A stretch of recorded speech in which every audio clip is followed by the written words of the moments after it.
Bienvenue dans cet épisode de Nos 2 centimes, le podcast où on parle de nos vies relationnelles, affectives et amoureuses et de Dieu. Ici Sophie. Dans cet épisode, je parle avec Rafaela et on discute de « Au secours, mon ami vit mal son célibat ».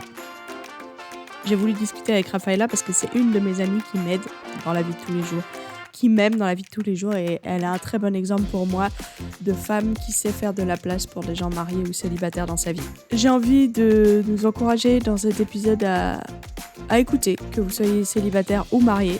C'est juste notre amitié à nous, mais peut-être que ça peut vous donner des clés pour mieux aimer, mieux comprendre, mieux accompagner les personnes célibataires qui vivent mal leur célibat. Je vous souhaite une très bonne écoute. Rafaela, bonjour. Bienvenue dans cet épisode. Je suis très contente de faire cet épisode avec toi. On va essayer de pas faire de bruit avec les micros. Donc, Rafaela, tu as 32 ans 33 31 ans. Non, d'accord, tu as 31 ans. Tu es une femme, tu es mariée à Raymond depuis presque 5 ans. Vous avez 2 petites filles, tu es orthophoniste. Tout à fait. Tu as une chose autre à rajouter sur qui tu es? Non, je suis très contente de t'accueillir aujourd'hui pour faire notamment ce podcast. Et je tiens à dire aux auditeurs que nous sommes un peu fatigués. Donc, Oui, il est tard. Il est tard. Ayez de la grâce. Pour commencer, je propose qu'on partage chacune une chose bien cool et une chose difficile dans notre statut. Dans le statut marital, ce qui est cool, c'est de partager la vie avec quelqu'un. C'est-à-dire que même les trucs les plus pourris, tu peux envoyer une photo, un message et envoyer une photo pour dire quelque chose de pas très intéressant. Ouais. Même si ça intéresse pas tellement mon mari, en l'occurrence, et ça intéresse parfois plus souvent Sophie, à qui j'envoie régulièrement les mêmes photos. Et un truc difficile, en ce moment, c'est peut-être plus la gestion avec des enfants en bas âge. Ouais. C'est pas forcément en rapport avec le couple, mais gérer des enfants en bas âge, c'est le baby clash, c'est le mot que j'ai lu en ce moment. Et c'est pas facile, c'est pas facile. Ouais. D'être sur la même longueur d'onde et ça pousse tes limites. Oui, et même tout court, on est crevé avec les petites, donc c'est Ouais. fatigant, ouais. Ouais. Même si c'est très positif d'avoir des enfants, c'est fatigant aussi. Ouais. Alors moi, une chose cool dans mon célibat, c'est mon... j'ai appelé ça de l'égoïsme il y a pas longtemps, mais justement le fait de vous voir avec des enfants, le fait que je peux vivre ma vie par moi-même, pour moi-même. Je peux être toute seule dans mon lit, je peux manger dans mon lit, je peux avoir des soirées où je suis toute seule et j'ai pas d'enfant ou d'être humain à m'occuper, à prendre soin. J'appelle ça de l'égoïsme, mais en fait c'est la grâce, la joie du célibat. Et ça va avec ce qui est plus difficile. Pour moi, ce qui est plus difficile, c'est de ne pas être capable de diminuer le désir que j'ai d'être mariée. Et c'est vraiment l'absence de ce désir qui n'est pas comblé. Ça, c'est difficile. Et de ne pas pouvoir non plus agir sur à quel point mon désir est fort ou pas. Je peux choisir ce que je fais avec ce désir, mais je peux pas choisir que ça n'existe plus. Et je crois que des fois, j'aimerais bien. Aujourd'hui, on a envie de parler de comment on peut aider la personne célibataire. Parce que dans le célibat, il y a plein de saisons, des moments où c'est trop chouette d'être célibataire et d'autres moments où c'est un peu difficile. Et j'ai voulu t'interviewer toi, Raphaëla, parce que je trouve que tu es une bonne amie pour les célibataires. T'es pas une amie parfaite et tout, mais j'aimerais bien qu'on donne des trucs à faire et des trucs à pas faire pour les gens qui écoutent. Donc on a envie de parler aux célibataires, qui peut-être galèrent avec leurs amitiés, de leur donner des clés de quelles conversations il faudrait avoir avec les gens qui sont mariés ou les gens qui sont célibataires aussi. Et on voudrait parler aux gens mariés et de comment ils peuvent aimer et aider leurs amis célibataires. Alors, Raphaëla, est-ce que tu veux commencer ou tu veux que je commence? Déjà, je sais pas par quoi commencer. J'ai envie de dire que pour moi, en tout cas, mes amitiés, je crois elles ont peut-être changé, mais je suis pas si sûre. Et en tout cas, elles n'ont pas diminué depuis que je suis mariée. Et ça dépend peut-être de ton mari, mais en tout cas, le cliché, il y a quand même beaucoup de gars qui parlent moins. C'est le cas de mon mari, en tout cas. Ouais. Et du coup, j'ai besoin, j'ai besoin de ces amitiés et de mes copines, en fait. J'ai besoin de mes copines. Donc c'est une joie d'avoir ces copines et je pense que c'est sain. Donc déjà, je te remercie qu'on soit amis. C'est une amitié qui est importante et qui est nécessaire, je crois, et saine. Ouais. Et c'est vrai que moi, j'ai souvent pensé ça. que tu montrais que tu avais besoin de moi. Et je pense que ça peut être un des blocages pour l'amitié qui persévère, c'est quand les célibataires ils pensent que la personne en couple a plus besoin d'elle. Moi, je me rappelle que ça a été une chose difficile quand vous êtes mis en couple et que vous êtes mariés. C'était mon niveau de priorité a baissé. Mais égoïstement, je me suis dit, c'est super, maintenant je vais pouvoir prendre plus d'espace dans les conversations. Genre, on va plus brainstormer sur mes problèmes, parce que Raph, elle a Raymond pour brainstormer sur ses problèmes à elle. Et ça m'a aidé à dire, en fait, Raph, elle a besoin de moi encore, même si elle a quelqu'un qui peut prendre soin d'elle, elle est devenue la priorité de quelqu'un. Et ben, ça m'a beaucoup aidé. Donc, c'est bien que tu commences avec ça, parce que je crois que ça peut empêcher des amitiés de persévérer en disant, ah ben, il y a que moi qui ai besoin de mes amis et eux, ils ont plus besoin de moi. En fait, la relation de couple, bien sûr que c'est une relation d'amitié, je pense. Pour moi, enfin, je suis amie avec mon mari, enfin, c'est mon mari, mais je suis aussi amie, on est en relation d'amitié et de frères et sœurs en Christ, ce qui fait bien rire mon mari de dire qu'on est frères et sœurs. Certains moments. Voilà, mais c'est rien à voir avec une copine en fait. On partage Ouais. pas du tout les mêmes choses. Il y a plein de détails ou des choses de ma vie que je vais raconter ou dont on va discuter avec mon mari, mais qui l'intéresse pas plus que ça, alors qu'une copine, bah, ça l'intéressera plus. Et surtout aussi, on a tous différentes relations copines ou amies, et on parle pas des mêmes choses. J'ai mes copines ortho, bah, on va parler du monde ortho. Ouais. Avec Sophie, on débriefe de notre petite vie, de nos petites histoires. Avec Raymond, bah, je sais pas, on parle aussi de nos vies, de notre quotidien, mais c'est pas les mêmes choses. Ouais. Donc pour moi, je mets pas sur le même plan mon mari et mes copines, mais en fait, c'est des plans différents. Ouais. Bien sûr qu'au niveau priorité, ben, si ma fille est malade, ben, je vais voir ma fille. Je suis Ouais. d'accord, il y a des priorités, mais je crois pas que ce soit. C'est des plans différents. C'est intéressant de réfléchir à ça. Merci de partager. En fait, pour moi, il y a une question de disponibilité, parce qu'il y a une question de priorité, où il faut montrer qu'on a envie de voir l'autre, en fait. Je pense que pour les célibataires, c'est important que les personnes mariées montrent, j'ai envie de te montrer, j'ai envie de te voir. Donc, je suis capable de pousser des trucs ou je suis capable de planifier des temps pour te voir. Et je pense que peut-être il y a des célibataires qui ont été blessés de penser que l'autre était pas dispo. Mais après, il y a les célibataires doivent aussi comprendre que quand t'es maman avec 2 enfants et un mari, t'es peut-être moins dispo. Mais ça veut pas dire que t'es plus amie.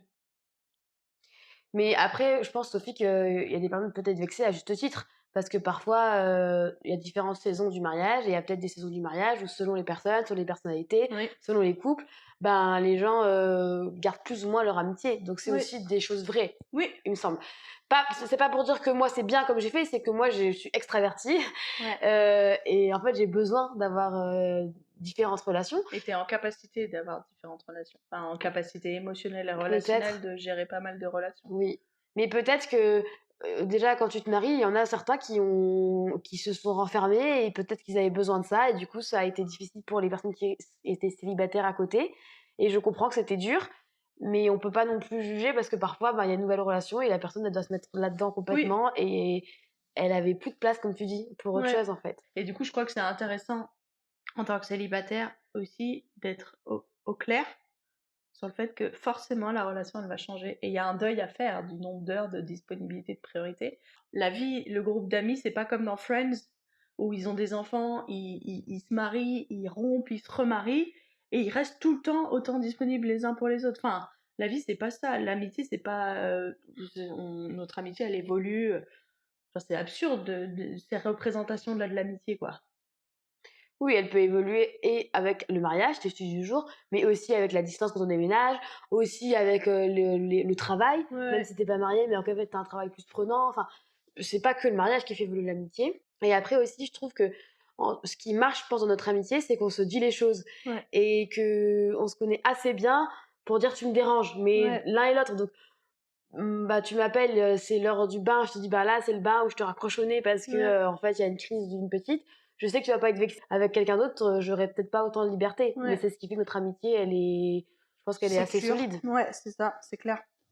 Donc pour les célibataires, je dirais de de pas forcément tout de suite se dire oh là là ça t'intéresse pas à moi ou je suis lésée.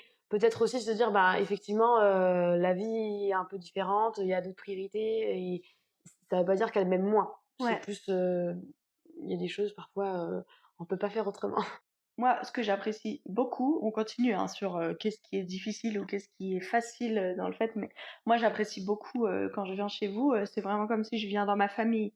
Disons que les filles, elles peuvent faire des crises, j'aide à faire à manger, et je crois que les célibataires, ils ont besoin de ça, ou pas, mais l'effet je viens soit dans un couple s'il n'y a pas d'enfant ou même entre célibataires dans une autre coloc, mais l'idée je viens un peu dans un foyer cocon où je peux me sentir bien et je peux me sentir moi-même et aider comme je peux. Je pense qu'on a besoin de ça parce que ça c'est comme on invite dans une communauté. Et, et en discutant avec les célibataires dans ma vie, après 25 ans, quand les études sont finies, il y a souvent ce truc qui revient, genre pourquoi personne m'invite? Je me sens seule, je me sens isolée. Et du coup, ben, je pense que ça, c'est un truc que les célibataires peuvent discuter avec les gens dans leur vie en mode, tu sais, tu peux m'inviter, ça me fera plaisir. Je me sentirais pas mal si c'est le chaos avec les enfants, si c'est sale, si c'est pas bien rangé, s'il faut faire la vaisselle ou à manger. Je crois qu'il y a un truc à... Je sais pas, j'arrive pas trop à savoir qu'est-ce qui empêche. Ça me parle ce que tu dis parce que bah, nous, on est proches, mais il y a d'autres, notamment dans notre église, où on invite ben, les gens, et notamment les célibataires, on essaye en tout cas. Enfin, je fais pas de différence, en fait, on invite les gens que j'ai envie d'inviter. Et ben, souvent, chez moi, ben, c'est l'heure du bain, je fais le bain, en fait. Ouais, Et effectivement, je crois que ça paraît bizarre et je m'excuse, je dis, bah, je suis désolée, en fait, c'est l'heure du bain. Mais les gens, effectivement, c'est ce que tu dis, ça me conforte. Ben, en fait, c'est le quotidien et je crois que les gens, ils sont OK avec ça. et L'autre jour, ça il y a leur même fait une du bien, collègue qui est ouais. venue Ouais, et en fait, c'est l'heure du bain, bah, c'est l'heure, enfin, c'est pas que le bain, c'est un exemple, pas forcément urgent, mais c'est l'heure de la couche, enfin, on change la couche, en fait. ouais, Et c'est comme ça. Je crois que les gens, ouais. mais globalement aussi dans l'accueil, que ce soit célibataire ou pas célibataire, je pense que parfois on se prend un peu la tête sur on invite, c'est une invitation, on fait un super repas. Ouais. Et en fait, ben Des pâtes, c'est bien aussi, quoi. oui, voilà. C'est vrai que ben nous par peut-être manque de temps ou je sais pas, mais parfois juste on invite, ben, on verra bien ce qu'on va manger en fait, mais ben, c'était important de t'inviter après le culte ou de t'inviter après cette soirée et tu viens chez Ouais. nous. En fait, c'est ça, peut-être aussi. J'ai réfléchi à ça cette semaine. Je peux dire que je, je vis très bien mon célibat depuis 3 mois, mais lancer cette saison, je vous le dis, je le fais. Je le fais parce que je crois qu'on a des choses à dire sur le célibat, mais moi, ça me fait à nouveau travailler des trucs que j'aurais bien pas retravaillé avant quelques temps. Donc, cette semaine, j'ai à nouveau réfléchi à le célibat, des fois, c'est difficile et peut-être cette saison, ça va redéclencher des trucs. Et je me suis dit, est-ce que ce qui empêche les gens de prendre soin des célibataires, c'est la peur qu'on va attendre d'eux qu'ils règlent le problème avec le célibat ou les difficultés du célibat?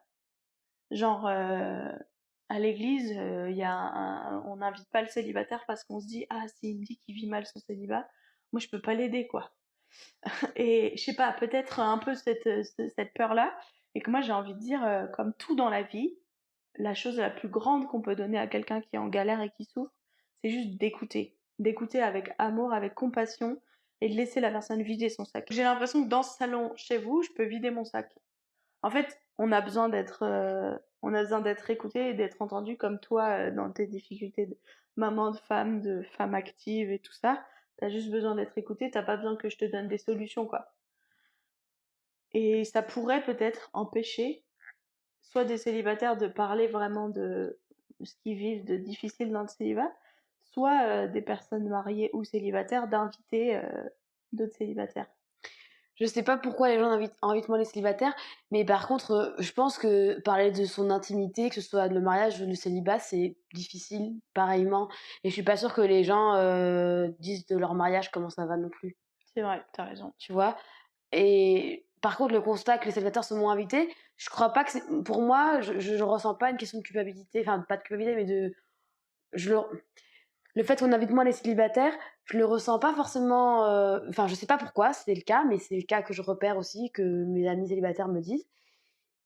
Mais d'une part, peut-être que c'est aussi que les célibataires remarquent plus qu'ils sont pas invités. Ouais, Par exemple, dans notre église, bah, on s'invite quand même pas mal, mais finalement, quand on discute, ça dépend des gens, mais c'est pas célibataire dépendant ou marié ouais, dépendant.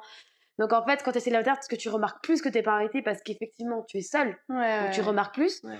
Et peut-être aussi qu'on n'invite pas un célibataire tout seul parce que la famille se dit oh là là, avec les 3 enfants, ça va être casse-pied pour lui. Ouais. C'est peut-être plus de ça de dire voilà, plus dire ou bah j'invite voilà les familles des gens mariés, invitons en fait les gens célibataires, ils sont contents d'être dans une famille, ça leur fait du bien. Ouais. Mais je comprends qu'en tant que famille, on se dise oh là là, mes 3 enfants c'est casse-pied. Ouais. Bah tu vois, t'es arrivé ce soir à 18h, les filles c'est casse-pied, il faut les coucher, ça pleure, ça crie, c'est casse-pied des enfants. Et quand t'es célibataire, je comprends que t'aies pas envie d'entendre ça, mais peut-être qu'en fait ça te dérange pas. Ouais. Ouais, c'est intéressant. Je pense que en tant que célibataire aussi, il y a des moments où on vit bien son célibat et d'autres moments où on vit pas bien. J'ai beaucoup plus envie de me marier que d'avoir des enfants. J'ai jamais trop rêvé d'être maman, mais par contre d'être une épouse, oui. Et ben du coup, quand je vois vos enfants, ça déclenche pas en moi de la tristesse ou de qu'est-ce que j'ai pas. Et peut-être pour certains célibataires, ça pourrait déclencher ça. Et je pense que ce serait important dans l'amitié de pouvoir en discuter. Juste de mettre le truc sur la table en disant enfin, c'est pas forcément parler de jalousie, mais parler du désir d'être maman, ou du désir d'être mariée, d'exposer un peu ça parce que ça pourrait donner à l'autre de la sensibilité qu'on pourrait pas penser. Ouais, je te rejoins et avec une autre amie célibataire avec qui je suis proche, bah, on a parlé de ça, du désir qu'elle avait envie d'avoir des enfants et on en a parlé Ouais. et c'est juste que c'est transparent. On peut rien faire en fait, mais juste ben oui, j'aimerais bien. Bah ok, je comprends. C'est tout, mais c'est important, je pense. Oui, c'est important sur ce sujet-là, des fois j'ai l'impression qu'il y a une espèce de culpabilité du survivant. Pour les personnes qui seraient mariées ou qui ont des enfants, tu vois, toi et moi, on a rêvé de se marier ensemble. Et toi, Dieu, il t'a donné un mari et pas pour moi encore. Et je voudrais pas que la culpabilité du survivant que tu pourrais ressentir de pourquoi moi et pas Sophie nous empêche d'être amis. Et ça pourrait être la même chose de pourquoi moi j'ai eu une famille et pas elle. Donc je pense que c'est quelque chose à discuter peut-être. On n'en a jamais trop discuté toi et moi, mais je crois qu'il y a eu une ou deux fois où on a parlé de ce truc-là de Dieu, il a répondu à ce désir pour toi et il a répondu à d'autres désirs pour moi ou qu'il n'a pas répondu pour toi. On compare pas nos vies, mais j'ai l'impression des fois, mais c'est peut-être pas juste en tant que célibataire, que certaines femmes mariées dans ma vie se sentent mal quand j'exprime j'ai envie de me marier, de dire oh, ça me met mal à l'aise parce que moi je suis mariée, est-ce qu'elle va être jalouse? Ouais, je comprends. Bah, je pense qu'en tant que femme mariée, si on discute de ça, il y a d'autres personnes avec qui je discute de ça. Toi, on est assez proches, donc je trouve que c'est transparent et c'est plus facile maintenant en Ouais, tout cas, parce que les sujets ont été abordés. Mais pour la personne nouvelle que je rencontre et qui me dit ça, bah, en fait, j'ai envie de dire: «Ben, ouais, en fait, je comprends, c'est difficile d'être célibataire». Juste ça déjà ouais, et après, ben, est-ce que je peux t'aider? Enfin, j'ai pas de gars célibataire à présenter à gogo, mais ouais, on peut discuter de ça, en fait, franchement et ouais, je reviens sur, quelque chose qu'on a dit tout à l'heure un petit peu, c'est que, si la personne, ta copine célibataire, a un grand désir d'avoir des enfants, ben, moi, je conseille à la personne mariée de pas forcément raconter à cette personne célibataire qui a un grand désir d'avoir des enfants, tes galères avec tes enfants. Je redis un ouais, peu différemment, ben, là, ma fille, elle a 2 ans et demi, elle fait des crises, parce que, je sais pas, elle veut pas dormir le soir, elle fait une crise et des fois, on est vraiment épuisé. Bah, je suis pas sûre que ce soit la meilleure personne, ma copine, Martha. Si Martha a trop envie d'avoir des enfants et que moi, je lui dis mes galères avec mes enfants, je pense que c'est pas très adapté. ouais. Et en même temps, des fois, c'est bien aussi d'entendre la vraie vie. Parce que moi, en tant que célibataire, je peux facilement idéaliser le mariage ou les enfants en me disant tout sera résolu quand je serai mariée, il y aura plus de problème, il y aura plus, tout sera super. Et ça me fait du bien de pouvoir vivre la vraie vie que ah, il y a des galères en tant que célibataire, il y a des galères en tant que femme mariée et maman. Oui, je suis d'accord avec ce que tu dis, Sophie, mais aussi, quand même, je redis que comme il y a des choses que je peux raconter à Raymond et c'est que pour Raymond, il y a des choses que je te raconte à toi et c'est que pour toi. Enfin, à Raymond, Oui, je pourrais tout lui dire, mais ça l'intéresse juste pas, en fait. Et il y a des choses que je raconterai pas forcément à toi, pas que je te fais pas confiance, mais que ça t'intéresse pas, en fait, ouais, que ça va moins te toucher. Ou, je sais pas, par exemple, tout autour de la grossesse. Parfois, quand on est enceinte, on a envie de parler de plein de choses autour de la grossesse. En fait, une femme célibataire, c'est ce qu'elle a envie, et donc je le ferai avec plaisir, mais peut-être que ça l'intéresse moins. Enfin, ouais. je pense Non, que c'est c'est une pas une question question de de célibat. discernement. Oui, Oui, c'est c'est pas une une question de question de célibat ou de discernement. marié. une femme mariée qui n'arrive pas à avoir des enfants, ben, c'est pas pertinent de lui parler de ta grossesse pendant 1000 ans non plus. Ouais. C'est vraiment une question de discernement. Ouais. Mais c'est vrai que du coup, moi j'aime bien quand je viens chez vous, j'annonce si je suis pas bien avec mon célibat. Rapidement. Parce que je crois que ça va orienter la manière dont vous allez poser des questions ou dont vous allez faire preuve de discernement. Ça nous aide à faire attention. Et on peut pas reprocher à des gens de pas avoir de tact si on leur a pas dit qu'il fallait qu'ils en aient, en fait. C'est ça le truc. Il y a plein de gens, s'ils écoutent pas nos 2 centimes ou avec qui j'ai pas discuté directement, ils imaginent pas que je vis mal mon célibat. Il y en a même qui imaginent que je l'ai choisi. Ce qui est faux. Mais du coup, c'est bien pour moi, c'est important de dire je le vis pas bien dans les jours où je le vis pas bien. L'idée, c'est pas de faire une petite partie et de dire que la pire vie, c'est d'être célibataire. Et franchement, Raphaëla, en tant que mère et femme, t'auras rien à te plaindre parce que ma vie, c'est pire que la tienne. C'est pas du tout ça, mais c'est juste d'annoncer la couleur pour que les gens puissent prendre soin de nous. Et ouais, et dire ah bah là ça va pas, ça veut dire que quand je le dis à mon cercle proche, ben ils vont m'inviter, tu vas venir passer 1 heure chez moi, il y a machin qui va passer 1 heure chez moi, truc va m'envoyer des textos et je vais être entourée et je vais pas me sentir seule dans ce que je vis. Ce qui peut être un peu le risque quand on est célibataire, de vraiment sentir le poids de la solitude. Plus fort que... Mais pour moi, c'est même pas que quand tu vis mal ton célibat, c'est tous les sujets en fait. Ouais, Comme c'est t'es clair. tout seul, bah, y a des trucs que tu vas peut-être moins raconter, alors qu'en couple, tu vas peut-être plus le raconter facilement, Ouais. rapidement. Un autre truc que je voudrais dire en tant que célibataire, c'est que des fois, il y a des gens, même nos amis proches, qui disent des phrases malheureuses sur le célibat. Et je pense que c'est important juste de pouvoir dire immédiatement ou après, genre, ben, quand t'as dit ça, ça m'a blessé. Ou, et c'est vrai, si moi je dis des trucs sur le fait, enfin, je dis plein de phrases maladroites sur le fait d'être mère et tout, et c'est bien aussi dans l'amitié de pouvoir dire ça c'était maladroit, ça c'est pas vrai, et tout ça. Et moi je suis reconnaissante d'avoir des gens intelligents dans mon cercle proche au niveau du célibat qui disent pas trop de bêtises, mais souvent, et ça m'aide de savoir que ça peut être entendu. Moi, je comprends. Mais après, j'ai bien aimé ce que tu as dit aussi tout à l'heure, Sophie, c'est que globalement, dire la vraie vie, en fait, que ce soit et pour les célibataires sur le mariage, qu'en fait, c'est pas un idéal Ouais. à atteindre, et et au contraire sur le célibat, que c'est pas non plus que malheureux. Enfin, les deux Ouais, choses, quoi. c'est clair. Et moi, je dirais que le truc qui m'aide, je sais pas si on peut finir vers ça, mais le truc qui m'aide le plus, en fait, c'est juste votre présence. J'ai besoin de gens qui sont présents, qui minimisent pas mes difficultés, mais qui les exacerbent pas non plus en mode c'est la pire vie d'être célibataire, qui sont équilibrés et, et qui sont mes amis. Et il y a un truc où je réfléchis en ce moment, à quel point, enfin, donc moi, j'ai vraiment envie de me marier et souvent, je trouve ça difficile de continuer à espérer. Et en même temps, j'arrive pas trop à ne plus y penser, ne plus espérer. Mais c'est comme si l'espoir, ça me fait un peu du mal. Et, et en fait, il y a plein de gens qui prient pour que je me marie, vraiment plein de gens. Je suis là, genre, qu'est-ce que... Et en ce moment, je réfléchis à... je sais pas comment exprimer ce que je veux dire. Je pense qu'en tant que célibataire, on a besoin de gens qui tiennent notre espérance avec nous du mariage, comme si on est un couple qui veut avoir des enfants. Et c'est une tension difficile à tenir. Pour ma propre vie en tant que célibataire, c'est difficile de tenir le Dieu est bon, ma vie est belle, mais j'ai des désirs non comblés, qui est un bon désir, et je comprends pas pourquoi c'est non comblé. Et en même temps, Dieu fait ce qu'il veut et c'est lui qui décide. Tenir tout ça en même temps dans ma main, c'est quelque chose de très difficile. Et il y a des jours où c'est beaucoup plus difficile que d'autres. Et j'ai besoin qu'il y a d'autres gens qui m'aident à tenir l'espérance. Il y a des jours, ça m'énerve de savoir qu'il y a des gens qui prient pour que je me marie, parce que je me dis, perdez pas votre temps, c'est genre, si Dieu il veut pas, ça sert à rien. Et il y a d'autres gens où je me dis, ok, je suis pas folle de vouloir ça et de prier pour ça dans ma vie. C'est une tension entre les deux. C'est vrai que c'est toujours une discussion qui est pas si évidente. Quand j'aime pas quand les gens disent mais si tu vas trouver. J'aime pas du tout cette phrase parce qu'on sait pas. Ouais. Donc effectivement, faut garder l'espérance, je suis d'accord, mais on peut pas dire oui, tu vas trouver, oui, tu vas te marier. Moi, j'aime pas cette phrase. Ouais. C'est comme oui, ça va venir, tu auras des enfants, bah, on sait pas en fait. Ouais. Et cette phrase-là, je trouve qu'elle est pas pertinente.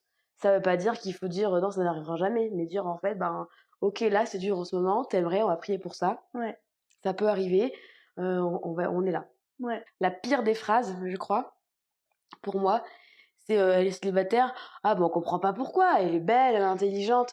Sous-entendu, en fait, si t'es célibataire, sinon il y aurait une raison, t'es moche et t'es bête. Non, moi, cette phrase, elle me fait du bien parce que c'est comme si les gens étaient d'accord avec moi sur le fait qu'il y a pas de raison.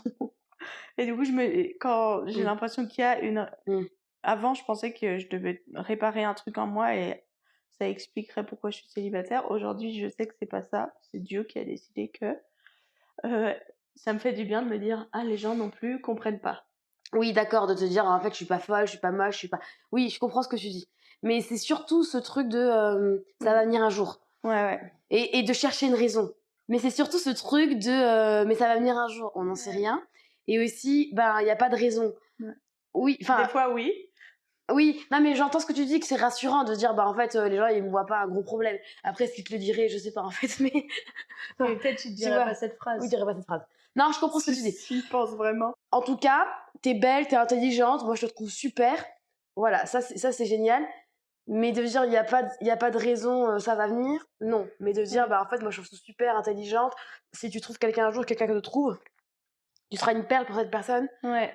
Peut-être insister là-dessus. Oui, et dire je comprends pas non plus. Je Dire comprends ça, pas, je ouais. comprends pas non plus. Et je sais pas si toi tu comprends, mais en tout cas moi je comprends pas. Et en tant que personne qui est ton Oui, t'as amie, raison. je comprends pas avec toi. Ça c'est super positif. Je On a comprends, besoin ouais. de gens qui nous rejoignent dans le mystère, quoi. En Complètement. fait. Complètement. Mais pas dire ça va venir un jour, on Non, n'en sait non, rien. ça je suis d'accord. Dieu, il a. Et en même temps, je sais pas. Moi, ça me fait du bien quand les gens ils me disent ça, même si je sais que c'est faux, qu'ils peuvent pas me le promettre, mais ça renouvelle mon espérance en me Ok, je disant, comprends. j'ai, j'oscille entre le je vais jamais me marier et ça sera bien et en même temps je peux continuer d'espérer. Bien Et du sûr. coup j'ai besoin de gens qui me mettent dans cette tension entre les deux. Je comprends.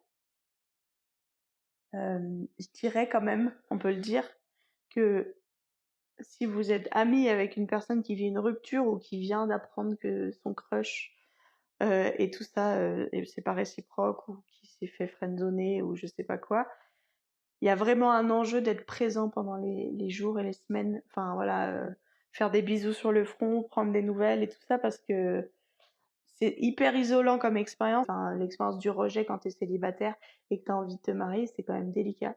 Et du coup, prenez soin de vos amis célibataires qui vivent ça, quoi. Particulièrement dans cette période. Je suis d'accord. Et parfois, être présent, c'est juste dire viens chez moi, et même si c'est ton quotidien avec ta vie, bah en fait, ça peut Clair. faire du bien aussi.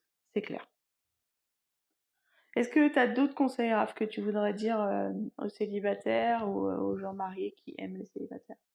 Merci Sophie. Non, bah pour moi, vraiment, c'est le truc que j'ai dit au début, c'est que les amitiés, bien sûr que ça change avec le temps, mais pas que avec le mariage et le célibat. Et du coup, de parler de ça, mais de garder nos amitiés, même s'il y a des changements, de se dire les choses Ouais. et d'être plus ou moins dispo, c'est la vie, je trouve, mais du coup, de se le dire, en fait, bah là, désolé, je suis un peu moins dispo, j'ai un gros taf pendant 3 semaines. C'est pareil que, bah là, je suis moins dispo. Ma fille, elle a la varicelle, enfin. Ouais. Ouais. C'est pas forcément, c'est des choses différentes, mais je sais pas si c'est si différent en fait. Ouais. Et aussi pour les célibataires, de pas se dire que bah, la femme mariée, elle est complètement accomplie par son mari qui lui donne toute attention. Non, en fait, ça se passe pas comme ça à la vie. C'est comme une coloc en fait. Ouais. Enfin, quand on est marié, c'est un peu plus qu'une coloc, mais je veux dire, c'est pas si différent au niveau de. Voilà, on a besoin aussi d'autres personnes avec qui parler. Ouais. On peut terminer sur c'est quoi tes 2 centimes tu veux laisser quoi aux gens? Qu'est-ce Ouais, que tu veux leur bah laisser? gardons nos amitiés si on pense qu'elles sont importantes, Ouais. riches. Moi, je dirais que en fait, être ami, c'est être ami au présent dans la réalité et c'est vraiment dans la conversation. J'ai l'impression que ce qui empêche, c'est parfois les idées préconçues. Donc moi, des Mhm. fois, je vis mal mon célibat et je vis mal mon célibat parce que je désire le mariage. Mhm. Et en tant que célibataire, quand j'accompagne des amis qui vivent aussi mal leur célibat, c'est peut-être pas pour les mêmes raisons, parce qu'elles se sentent seules ou parce qu'elles ont des choix difficiles. Et donc, il faut vraiment que je sois présente à elles ou à eux Mhm. dans qu'est-ce qui est difficile pour eux, et sans présumer que demain ça sera aussi difficile. Je dois vraiment apprendre à ne pas projeter des choses sur eux pour vraiment être leurs amis et être présent. Je crois que c'est ça que j'ai envie de laisser, et ça c'est possible que dans la conversation, c'est possible en posant des questions et en créant des espaces. Eh ben, merci Raphaëla pour ce podcast et pour ton amitié. Merci Sophie, c'est toujours un plaisir. Merci d'avoir pris le temps d'écouter cet épisode jusqu'au bout. J'espère que ça vous a encouragé, ça vous donne envie d'approfondir les amitiés. En tout cas, moi, participer à cette conversation, ça m'a rempli de reconnaissance pour cette amitié et pour toutes les autres qui rendent vraiment ma vie plus belle. Si vous avez apprécié cette conversation et que vous aimez les 2 centimes, n'hésitez pas à nous suivre sur Instagram ou à nous lâcher des petites étoiles ou un pouce là où vous écoutez ce podcast. Je vous souhaite une très bonne journée, soirée, nuit, jour de la Saint-Patrick. Je sais pas quand vous écoutez cet épisode.